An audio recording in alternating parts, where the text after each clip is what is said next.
축산, 검협전.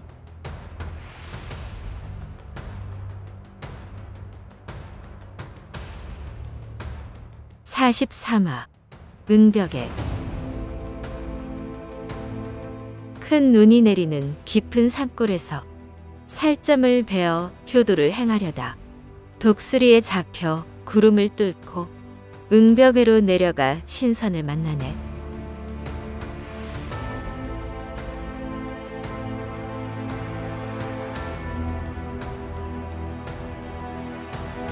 신기하네.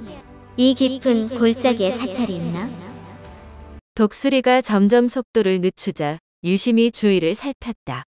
내려갈수록 점점 공간이 넓어졌고 사방을 둘러싼 석벽에 울긋불긋 진기한 꽃과 풀이 흐드러지게 피어 은은한 향기가 코끝을 스쳤다. 그야말로 별천지 같은 완연한 봄 풍경이었다. 엄동설안의 매서운 찬바람을 전혀 느낄 수 없었다. 절로 기분이 좋아졌다. 이때 갑자기 몸이 옆으로 돌아가자 이영경은 다시 현실을 직시했다. 아직 독수리에게 붙들려 한 채 앞을 알 수 없는 처지였다. 운이 좋아 이놈에게 벗어난다 해도 천길만길 까마득한 절벽을 어떻게 올라간단 말인가. 어디 그뿐인가. 아픈 아버지를 돌볼 사람도 없고 빨리 돌아가지 않으면 아버지가 크게 걱정하실 터였다. 이런저런 생각에 저도 모르게 울컥했다. 지면이 가까워지자 잎이 무성하고 수장 높이에 달하는 거대한 고목이 보였다. 갑자기 목탁 소리가 뚝 끊기더니 웬 사미승이 그 안에서 걸어 나왔다. 불노, 손님 잘 모셔왔어? 독수리는 이영경을 내려놓을 생각이 없는지 삼장 높이에서 한참 선회했다. 계속 제자리를 맴도는 것 같지만 사실 조금씩 천천히 내려가는 중이었다. 조금 전 골짜기를 하강할 때보다 훨씬 느렸다. 이영경은 지면이 가까워지는 것을 보고 표창을 쥔 채 신중하게 기회를 엿보았다. 그런데 독수리에게 붙들린 채 계속 공중에서 맴돌다 보니 하늘과 땅이 뒤집히듯 눈앞이 빙글빙글 돌았다. 사람의 몸뚱어리는 결국 피와 살로 이루어졌으니 제 아무리 타고난 선골이라도 어지러운 것은 어쩔 수 없었다. 너무 어지러워 사미승이 외치는 말도 듣지 못했다. 한동안 공중을 선회하던 독수리가 삐 길게 한번 울고 양날개를 뒤로 젖히며 바닥으로 내리꽂히듯 빠르게 하강했다. 그러다 삼척 높이에서 이영경을 떨어뜨리고 다시 위로 솟구쳐 날아갔다. 이영경은 정신이 혼미의 바닥에 널브러졌다. 심장이 마구 날뛰었으나 온몸이 쑤시고 저리는 통에 꿈쩍도 할 수 없었다. 잠시 후 누군가의 말소리가 들렸다. 힘겹게 눈을 떠보니 또래로 보이는 사미승이었다. 불노 녀석이 무례하게 굴어서 많이 놀랐죠? 이영경이 힘겹게 몸을 일으키며 물었다. 방금 산 정상에 있었는데 큰 독수리에게 낚여서 여기까지 왔네요. 여기는 어딘가요? 내가 어떻게 독수리한테 벗어난 거죠? 사미승이 미소를 지으며 합장했다. 시주가 이곳에 온 것은 전생의 인연 때문이지요. 시주가 무기로 공격할 것 같아서 불노 녀석이 무례하게 굴었나 봐요. 나중에 제가 혼내줄게요. 사부가 안에서 기다리고 있으니 어서 저를 따라오세요. 어떻게 된 일인지 자연히 알게 될 거예요. 이곳은 그야말로 신선이 살 법한 무릉도원이었다. 사방을 둘러싼 빼어난 산봉우리 사이로 거대한 폭포수가 쏟아져 맑은 계곡을 이루었다. 사미승이 발걸음을 옮기는 방향에 가파른 절벽이 솟아있고 그 앞에 커다란 녹나무 한 그루가 있었다. 높이는 수장에 달하고 굵기도 일장이 넘는데 격가지가 사방으로 축축 늘어져 꽤 큰 그늘을 만들었다. 녹나무 뒤편 절벽은 이름 모를 꽃과 등나무 줄기로 뒤덮여 있었다. 푸른 잎기 사이로 어렴풋이 글자 같은 것이 보였다. 이영경은 아직 심신이 안정되지 않았지만 위험한 곳은 아닌 것 같아 사미승을 따라갔다. 녹나무 옆을 지나면서 보니 나무 속이 비었고 꼭대기에 오두막집이 있었다. 나무 꼭대기에 집을 짓다니 재미있네. 절벽에 가까워지자 은벽에라는 큼지막한 글자가 또렷하게 보였다. 불현듯 객잔에서 만난 선사가 남긴 쪽지가 떠올라 다짜고짜 질문을 던졌다.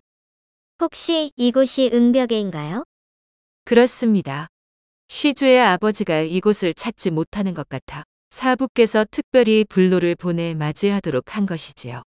따님을 청할 뜻은 아니었는데 아무튼 자세한 이야기는 사부를 뵙고 하지요. 이영경은 웃어야 할지 울어야 할지 몰랐다. 하늘은 스스로 노력하는 자를 돕는다고 했는데 고생 끝에 응벽애를 찾았으니 분명히 기뻐할 일이었다. 하지만 몸져 누운 아버지가 갑자기 사라진 자신을 걱정하느라 병세가 악화하지 않을까 걱정스러웠다. 어쨌거나 여기까지 왔으니 선사를 만나봐야겠다 싶었다. 나무 안으로 들어가려는데 귀에 익은 독경 소리가 들렸다. 곧이어 눈앞이 번쩍하더니 웬 사람이 나타났다. 자세히 보니 객잔에서 만난 눈썹이 새하얀 바로 그 선사였다. 이영경은 문득 좋은 생각이 떠올라 얼른 무릎을 꿇고 읍소했다. 지금 아버지가 많이 편찮으셔서 돌봐드려야 하는데 깊은 골짜기에 떨어져 돌아갈 방법이 없습니다. 부디 자비를 베푸시어 저와 함께 산 위로 올라가 아버지를 살려주세요. 말하다 보니 더욱 애달파 저도 모르게 눈물이 흘렀다. 내 부친은 불가의 제자가 될 운명이란다. 나와 인연이 깊어 특별히 제자로 삼을 생각인데 일단 결심이 확고한지 확인하기 위해 응벽애라는 쪽지를 남긴 것이지. 쭉 지켜보니 과연 한결같이 성실하고 진실하여 오늘 불로를 보내 데려오려고 하였다. 불로는 날짐승이지만 나와 함께 오랫동안 수련하여 무척 신통하지. 내 효심이 과해 바비를 위해 살점을 베어내려고 하니 칼을 빼앗은 것이란다. 너는 불로가 골탕을 먹인다고 생각해 암기를 썼을 테지만 저 녀석은 그저 같이 놀고 싶었던 것이야. 불로가 양 날개를 펄럭이면 그 힘이 천근을 넘는데 실수로 건드리는 바람에 너를 깊은 골짜기에 빠뜨렸고 어쩔 수 없이 여기까지 데려온 것이지. 불로 녀석이 오자마자 다 이야기하더구나. 내 부친은 그저 한열병을 앓는 것이니 크게 걱정할 것 없다. 이 단약을 먹으면 금방 나을 것이야. 몸이 회복되면 불로를 다시 보내 데려오도록 하마. 그 후에 내 제자가 되어 득도할 것이야. 이영경은 독수리가 선사가 기르는 영물이고 아버지의 병이 곧 낫는다는 말을 듣고 큰 걱정을 덜었다. 또한 단약을 가져가라고 했으니 분명 올라갈 방법이 있다는 뜻이리라. 선사는 아버지 말씀처럼 선불의 고수가 확실했다. 그렇다면 이 기회를 놓칠 수 없었다. 이영경은 얼른 무릎을 꿇고 머리를 조아렸다. 아버지와 저는 단둘이 의지하며 살고 있어요. 아버지가 사주님의 가르침을 받아 득도한다면 무척 좋은 일이지요. 하지만 아버지가 떠나시면 저는 혼자 남는데 어린 나이에 의지할 곳도 없으니 어찌하면 좋을까요? 기왕 자비를 베푸신 김에 저도 함께 거두어 주세요. 허허허. 그것이 그리 간단한 일이 아니다. 불가의 문턱이 높지는 않지만 인연이 없는 사람을 거둘 수 없고 나는 여제자를 받은 적이 없단다. 너는 뛰어난 근고를 타고났으니 곧 귀한 인연이 나타날 것이야. 반드시 내 말대로 될 터이니 잠시 기다리거라. 지금 나한테 애원해봤자 아무 소용없으니 그만하고 어서 일어나 돌아갈 채비를 하거라. 이영경은 선사가 단호히 거절하는 데다 아픈 아버지가 걱정되어 어쩔 수 없이 포기하고 일어섰다. 그럼 조남이라도 가르쳐 주세요. 나는 백미란다. 이 응벽에는 70일 무릉도원 중 한 곳으로 사시사철 봄날인 데다 무척 깊고 고요해 수양하기 좋은 곳이지. 골짜기가 깊으니 돌아갈 때 불로를 타고 올라가거라. 녀석이 나를 따른 지 오래되어 제법 도법을 부릴 줄 아니 무서워할 것 없다. 삼이승이 백미의 명에 따라 청아한 휘파람을 불었다. 잠시 후 하늘에서 까만 점이 보이는가 싶더니 점점 가까워지며 독수리 형체가 드러났다. 입에 표창과 연주노를 물고 발톱으로 칼과 장검을 쥔 채 내려앉았다. 이영경이 잃어버린 무기를 모두 찾아온 것이다.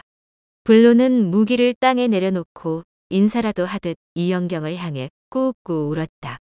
가까이 서보니 덩치가 매우 컸다. 온통 까만 털로 뒤덮인 몸통의 금빛 눈동자는 누가 봐도 범상치 않았다. 이영경이 감탄하는 사이 독수리가 백미 앞에 엎드려 머리를 조아렸다.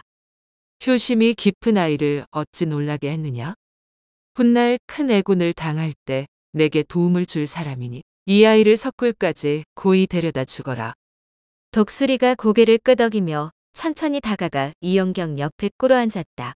백미가 품에서 단약 세 알을 꺼내 이영경에게 건넸다. 이 단약은 이곳에서 자란 영초로 만든 것이다. 한 알은 부친의 병을 치료하고 나머지 두 알은 나중에 필요할 것이니 잘 지내거라. 내 효심이 깊어서 주는 상이란다. 지금 여러 문파 검선들이 뛰어난 제자를 거두려고 경쟁을 벌이고 있으니 곧 너를 알아보고 찾아가는 이가 있을 것이다. 어서 돌아가거라. 이영경이 예의를 갖추려는데 백미는 이미 사라지고 없었다. 어쩔 수 없이 오두막집을 향해 머리를 조아리는 것으로 감사 인사를 대신했다.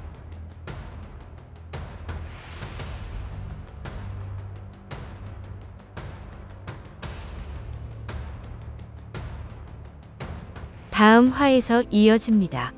더 좋은 콘텐츠를 제작하기 위하여 구독과 좋아요, 알림 설정 부탁드려요.